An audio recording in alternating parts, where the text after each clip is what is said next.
Sooner or later, every business owner will face the stress of completing important deadlines or managing a team of a few or more people. With proper team and time management, the barriers of procrastination, low productivity, conflicts due to the ambiguity of tasks can be prevented or resolved.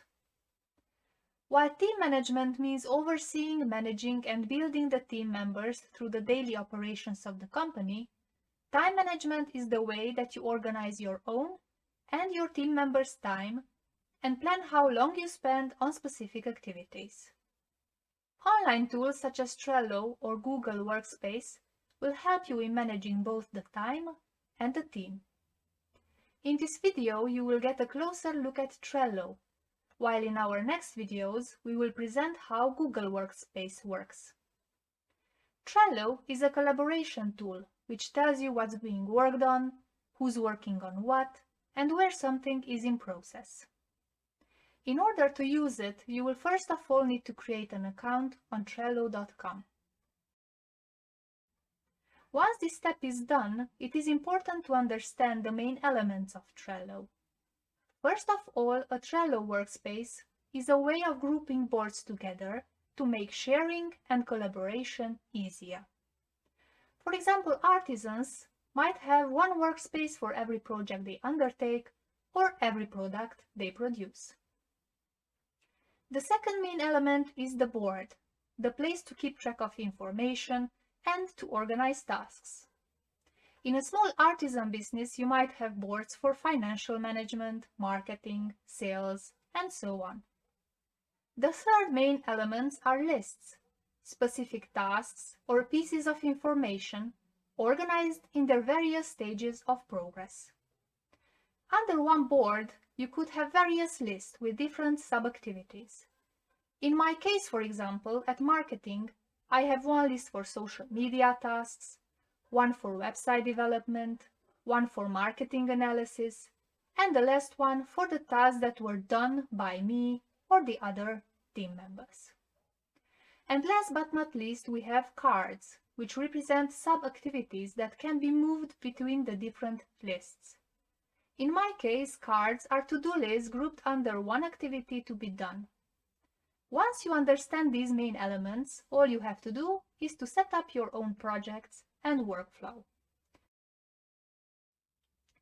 In order to create a workspace, on the main page, you will have to hit the plus button at Workspaces.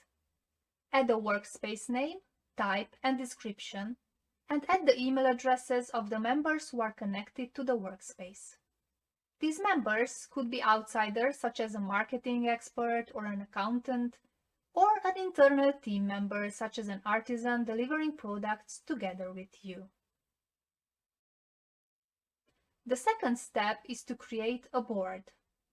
From the Teams Workspace tab, click Create New Board. Name the board to represent whatever you are working on and personalize it. In order to collaborate with your team members, from the top of the board, click Invite and select the members of your team to add to your board, or invite members by their email addresses or name. You can also set permissions for the involved team members. With the normal permission, members can view and edit cards. This is great for workspace members actively working on a project. Admins can view and edit cards, remove members, and change all the settings of the board. This function is great for project leaders or managers. Observers can access content displayed on a board. They can't edit cards, but you can allow them to comment. It's a great permission to inform people on things, such as clients or third parties, collaborators. Now we can pass on to building a workflow. Click Add a List to add your first list to your board and title it to represent the stage or information that it will hold.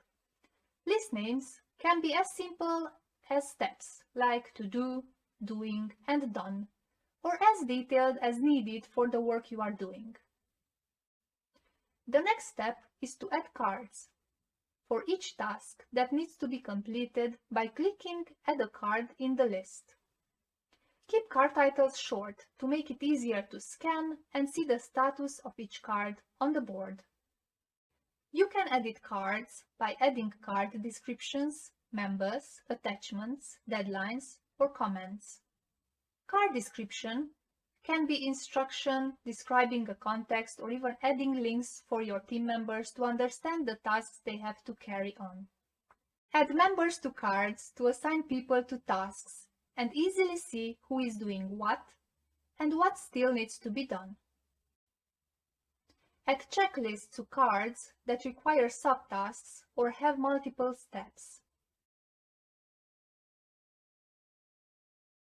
Add a date to cards to track deadlines, set up when Trello needs to send the members a notification, and so the involved members will receive a notification before it's due. Add attachments from both your computer and many cloud storage services like Dropbox, Google Drive, Box, or OneDrive. You can also add covers or labels to make your board more visual. Comments can be added to cards when communicating and collaborating with team members, like giving feedback, updates, asking for additional instructions. If you mention a member of your board or team in a comment, they will receive a notification. And last but not least, it is important to mention that cards can be moved from one list to the other. For example, when a task from the social media board is ready, you can just drag and drop the corresponding card to the Done list. A step-by-step written guide on setting up an account and starting using Trello is below this video. May you find great fulfillment in using this tool.